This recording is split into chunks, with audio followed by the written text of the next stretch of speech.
Una vera bomba è appena venuta a galla. Federico Chiesa e il Napoli sono stati molto più vicini di quanto molti immaginassero.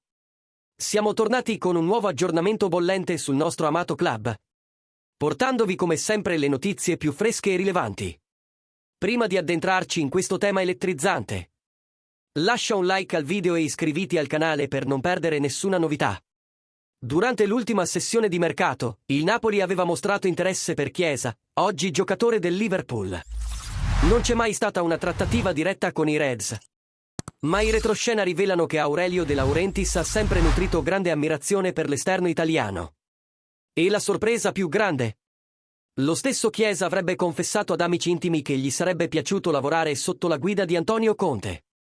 Anche suo padre non ha mai nascosto l'ammirazione per l'attuale allenatore azzurro e Conte, dal canto suo, sarebbe stato entusiasta di avere il talento dell'attaccante in rosa.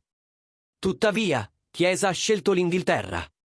Ora il suo obiettivo è dimostrare di poter brillare in Premier League, il campionato più competitivo e ricco del mondo. Finora le occasioni sono state limitate e questa mancanza di spazio potrebbe aprire uno spiraglio per il futuro. Fonti assicurano che l'argomento potrebbe tornare sul tavolo già a gennaio, nel caso in cui il giocatore non riuscisse a imporsi ad Anfield.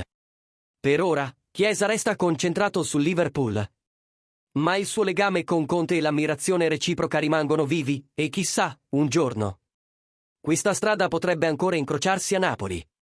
E adesso voglio sapere la tua opinione, tifoso del Napoli.